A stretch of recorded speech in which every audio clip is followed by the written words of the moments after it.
Assalamualaikum warahmatullahi wabarakatuh. I am Sinta Weningsi. I want try explain about infographies.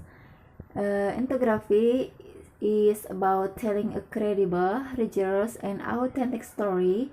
An infography is a means to represent graphically and in writing the culture of a group.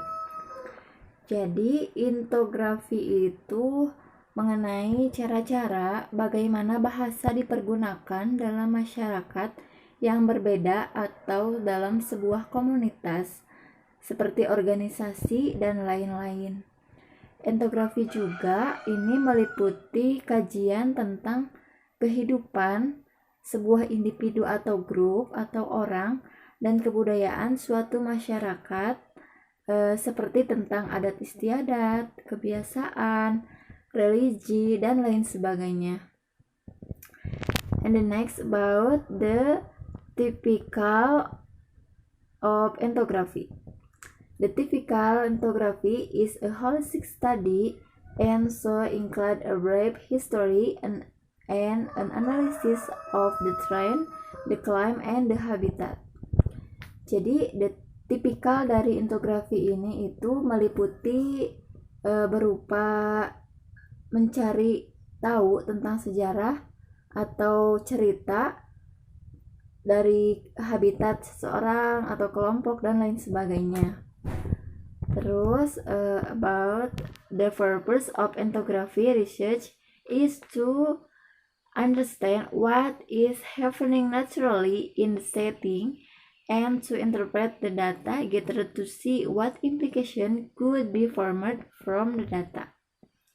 Jadi tujuan dari infografis ini itu mendapatkan pemahaman tentang suatu cerita atau sejarah dan proses evaluasi serta penyebaran kebudayaan seluruh manusia atau kelompok yang ada di berbagai tempat yang berbeda atau dari berbagai budaya yang berbeda. Dan juga tujuannya itu seperti kita itu melihat bagaimana bentuk dan fungsi bahasa tersebut menjadi bagian dari kehidupan masyarakat yang berbeda-beda. Bentuk dan fungsinya itu jadi bagaimana bahasa itu dipergunakan dalam suatu kelompok itu dan dengan ciri khas yang mereka miliki. And the last about the goal of ethnographer is to develop a rich understanding of how and why people think, behave, and interact as they do in given community or organization. The field of study and importantly to understand this from the standpoint of the study. That's all about ethnographies. Thank you. Hi there. In this opportunity, I would like to explain about the variety of talk. In ethnographies, we are going to learn the variety of talk as we know that people communicate in various ways with one another, as well as in certain group of society, ethnicity, or cultures. Some culture use talk or speech, while the others use silence to communicate. For instance, we have Kung people. So Kung people is basically in Southwest Africa, and they use talk or speech a lot because they are basically talkative people. Kung people talk about all kinds of things, but principally about food and gift giving. However, they avoid mentioning the names of their gods aloud, and men and women do not openly discuss sexual matters together. Jadi hal-hal seperti religius dan seksualitas itu tabu bagi mereka. Mereka juga have their own styles of joking and storytelling. Jadi speech among Kung people helps to maintain peaceful social relationship. Kenapa bisa maintain peaceful social relationship? because mereka mengatakan apa yang mereka pikirkan, apa yang mereka rasakan. Jadi gesekan atau konflik antar sesama orang Kung bisa diatasi gitu, bisa diatasi. Selanjutnya, we have Western Apache of East Central Arizona. Jadi kalau orang-orang Apache itu mereka cenderung untuk menggunakan silence. Jadi mereka cenderung untuk diam. Berbeda dengan orang-orang Kung ya. Mereka diam when they are confronted with ambiguity or uncertainty in their social relationship. Mereka juga kalau misalnya ketemu sama stranger, ketemu sama orang asing, mereka cenderung untuk diam. Tidak hanya orang asing, fellow outsider, fellow Western Apache juga kayak sesama orang Apache juga kayak jarang ngomong gitu ya. Berbeda dengan Kung itu. Even kayak anak-anak yang pulang dari sekolah yang asrama gitu, mereka akan diam gitu. Dan orang-orang di sana juga akan diam terhadap anak-anak itu. Western Apache juga menggunakan silence untuk mendisiplinkan anak-anak. Selain itu, silence digunakan juga untuk bersimpati. Misalnya ada orang yang meninggal, kemudian mereka diam karena menghormati orang-orang yang sedang berduka gitu. Next, we have Polynesians of South India. Kalau orang-orang Polynesian itu cenderung individualistis gitu. Mereka do their own thing. They do not find much to talk about, and by the time they are 40 or so, they hardly seem to talk at all. Jadi semakin tua, semakin jarang berbicara ya kalau orang-orang Polynesian. Kalau orang-orang Aritama itu juga mirip sama orang Polynesian. Orang Aritama of Colombia are described as being not only untalkative, mereka tidak suka berbicara ya, but also when they speak, they deliberately evasive. Jadi kalau ngomong cenderung untuk avoiding gitu. Next, orang-orang Danes. Jadi di Denmark ya. Jadi Danes appreciate silence. Mereka cenderung untuk diam. Being able to sit in one another's presence for long time periods of time without feeling any need to talk, and indeed finding visitors who insist on talking constantly too demanding. Jadi kalau orang-orang Danes itu bisa aja kayak lagi sama orang, tapi duduk nih misalnya, tapi nggak ngomong gitu karena mereka merasa tidak ada keharusan untuk berbicara. Terus kalau misalnya ada pendatang atau ada turis misalnya, kan turis suka nanya-nanya nih, misalnya nanya tempat atau nanya alamat atau apapun itu, mereka merasa kayak ngeganggu gitu dengan orang-orang lain menanyakan hal itu. They feel no urge to fill up silence with idle chatter. Jadi kalau obrolan-obrolan yang tidak berguna itu kayak tidak penting. Ada juga Aboriginal people in North America. Ini sama, mirip-mirip kayak orang Danes. Certain Aboriginal people in North America, biasanya mereka kayak acceptable, biasa aja kalau ada orang yang mengunjungi orang lain, duduk untuk sementara waktu, kemudian balik lagi, pulang tanpa mengatakan sepatah kata apapun. Dan itu biasa. It is acceptable. If you have nothing to say, you do not need to speak, and there is no obligation to make small talk. Jadi ya kalau nggak harus ngomong, kenapa ngomong gitu? Kurang lebih seperti itu. Kemudian roti. Orang-orang roti itu ada di NTT ya. Jadi kalau orang-orang roti kebalikan dari yang sebelumnya, orang-orang roti itu menganggap talk is one of the great pleasure in life. Jadi adalah berbicara itu kesenangan, ada kesenangan tersendiri gitu. Mereka juga suka arguing, showing off various verbal skill, dan mereka basically suka dengan aktivitas-aktivitas verbal. On the other hand, bagi orang-orang roti, silence is interpreted as a sign of some kind of distress, possibly confusion or dejection. Gitu. Kalau the Bella Cola of British Columbia itu mirip juga dengan orang-orang roti. Kalau orang the Bella Cola itu mereka talk constantly, ngomongnya terus menerus nyerocos gitu loh. Dan mereka ngomong untuk prize witness. Jadi kalau ngomong tuh kayak menghargai ilmu, menghargai intelijensi. Next, we have the Araucanians of Chile. Among the Araucanians of Chile, the men take great pride in their oratorical skills. Kalau laki-lakinya tuh great orator, suka pidato, suka ngomong. Tetapi perempuannya itu kebalikannya.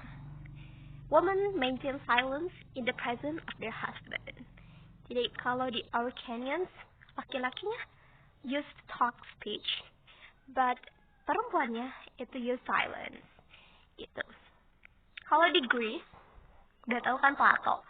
Jadi kalau Plato mendeskripsikan kota Athena, orang-orang Athena itu adalah orang yang pandai dalam berbicara. Kalau orang Sparta, mereka dikenal kurang banyak bicara, dan kalau orang-orang Cretan, mereka dikenal dengan intelijensinya dibandingkan oral skillnya. Next, we have Antigua in the West Indies. Kalau orang-orang Antigua itu banyak berbicara, because talk is expected of people in Antigua. In Antigua, people speak because they must assert themselves through language. In Antigua, a conversation is multifaceted. Jadi, orang-orang di Antigua itu bisa sambil ngomong, bisa sambil melakukan sesuatu. Sangat multitasking. Jadi, di dalam buku An Introduction to Social Linguistics ada cerita seorang Antigua girl, seorang perempuan Antigua yang sedang berbicara tentang about her sister, sambil manggil someone on the street, sambil juga made a remark to a small boy, sambil nyanyi dikit, sambil told a child to go to school, and sang some more, and told a child to go buy bread in only 3 minutes. Jadi mereka sangat-sangat talkative. Yang terakhir adalah the Subanon of the Philippines. Jadi ada namanya orang-orang Subanon di Filipina. Mereka tuh ada culture namanya drinking talk. Jadi kalau drinking talk, jadi mereka minum-minum sambil berbicara. Dan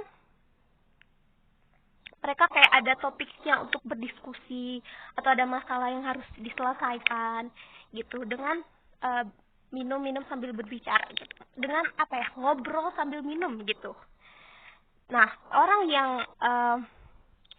sukses dalam drinking talk ini menjadi leaders, jadi social leaders among the subaltern, because successful talk during drinking may be used to claim or assert social leadership. Gitu. Jadi orang-orang yang sukses dalam saat drinking talk itu menjadi leadernya, tapi sometimes manipulative. Gitu. Nah, setelah kita mendengar tentang banyak sekali ternyata culture atau masyarakat di dunia ini yang memiliki culture yang berbeda, yang punya cara berkomunikasi dan mengekspresikan sesuatu dengan cara yang berbeda-beda. Gitu. In conclusion, this example shows that in certain societies, people use different or talk differently. People use speech or talk differently, and we might not used to hear. Kadang tuh kayak tadi dengar kayak aneh banget ya untuk kita, tapi sebenarnya tidak untuk mereka. Therefore, what we need is some kind of general scheme or framework to help us make systematic observation about the different ways people used to talk. After this, Bila will explain the next material. Thank you. Hi everyone! Now I will talk about the ethnography of speaking.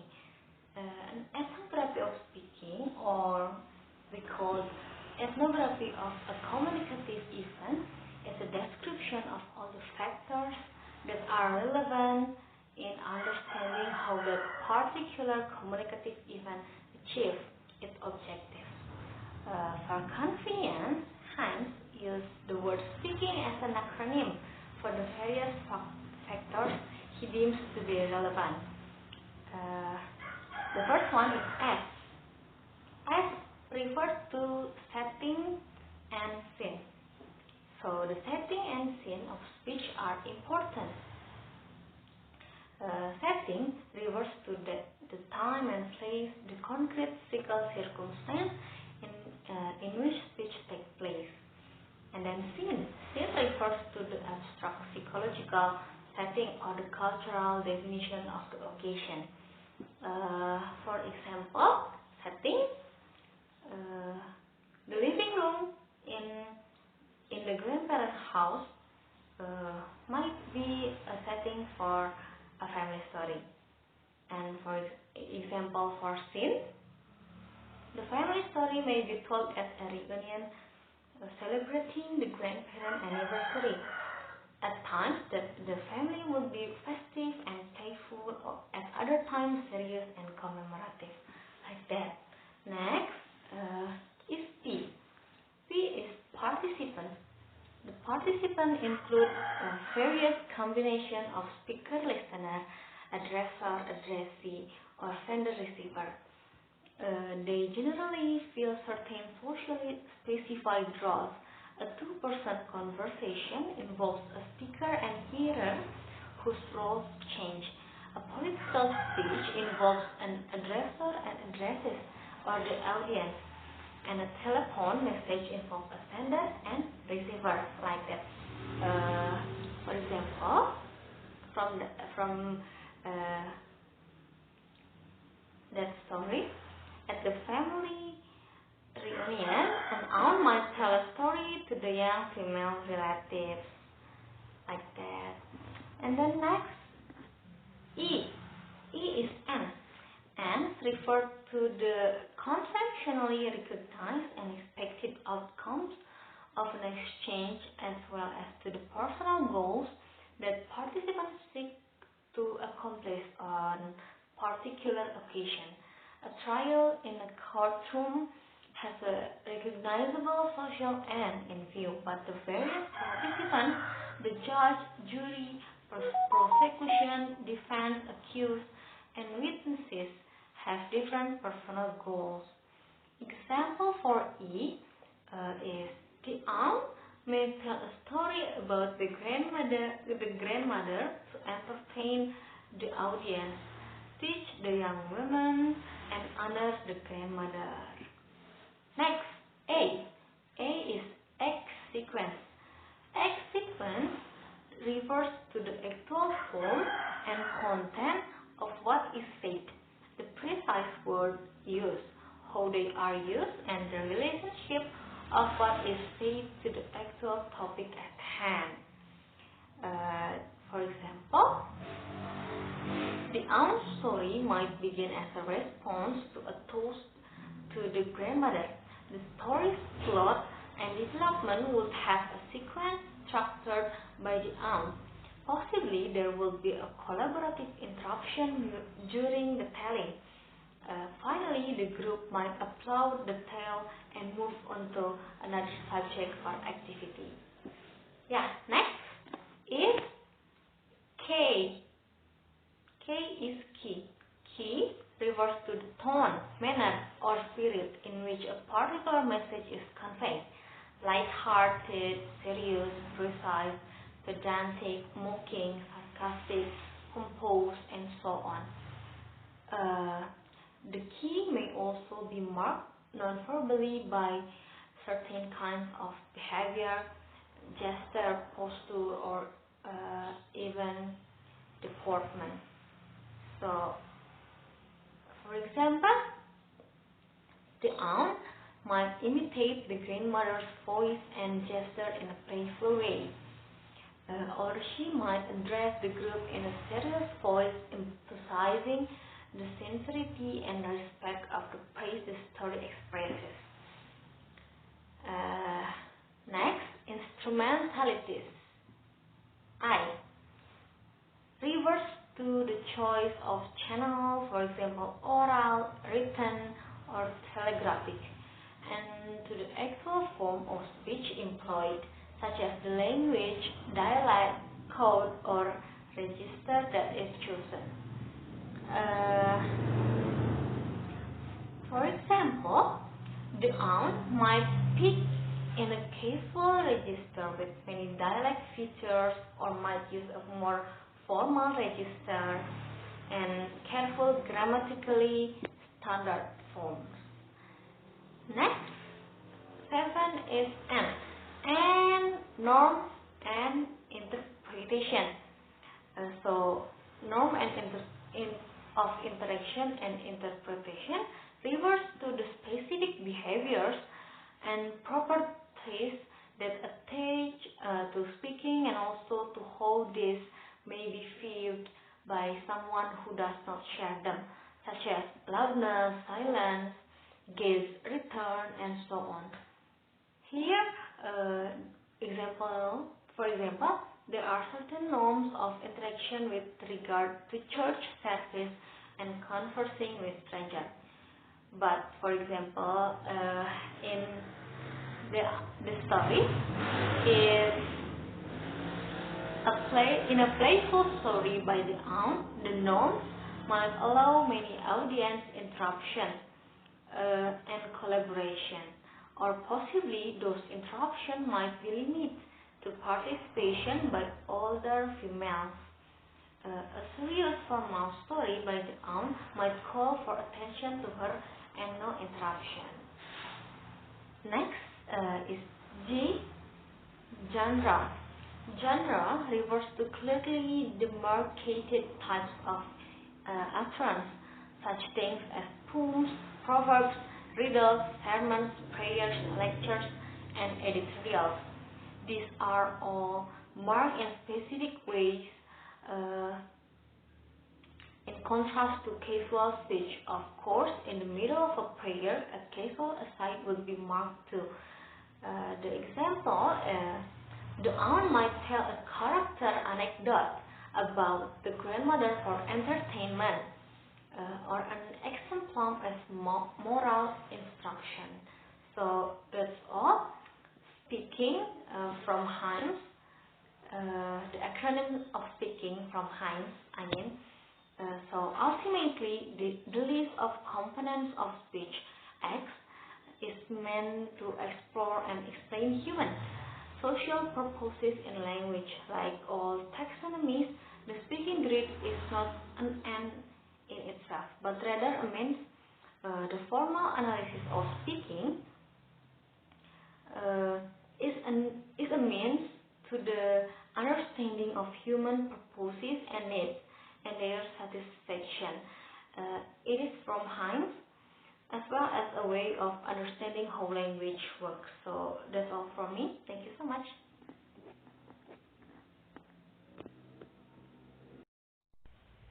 Assalamualaikum warahmatullahi wabarakatuh. I'm Zalinur Kita Dewi as the last presenter from this group. So the last material is about ethnomethodology. Ethnomethodology is that branch of sociology which is concerned, among other things, with talk field in this way. According to Vercook, 1989, ethnomethodologists investigate the production and interpretation of everyday action as skilled accomplishment of social factors, and they are interested in conversation as one particularly pervasive instance of skilled social action. Nah, ini juga bisa diartikan sebagai ethnomethodology itu tertarik dengan hal-hal yang berhubungan dengan bagaimana orang-orang berinteraksi, bagaimana orang-orang memecahkan masalah umum yang sering muncul, bagaimana orang-orang mempertahankan hubungan sosial, bagaimana orang-orang melakukan kegiatan rutin, dan bagaimana orang-orang menunjukkan bahwa mereka tahu apa yang terjadi di sekitar mereka dan mengkomunikasikan apa yang telah mereka ketahui tersebut kepada orang lain. Etnometodologi juga bisa diartikan sebagai sebuah ilmu yang mempelajari bagaimana orang-orang menggunakan interaksi sosial untuk mempertahankan realitas yang sedang berlangsung dalam suatu situasi. Next slide. To gather data, ethnomethodology is rely on conversation analysis and a rigorous set of techniques for systematically observing and recording what happens when people interact in natural settings. It is an attempt to classify the action people take when they are acting in groups. For example, a conversation is a social process that requires certain things in order for participants to identify it as a conversation and keep it going. Like people look at each other, nod their heads in agreement, ask and respond to questions, and other is all called ethnomethodology. If these methods are not used correctly, the conversation will break down and is replaced by another sort of social situation. Thank you. Wassalamualaikum warahmatullahi wabarakatuh.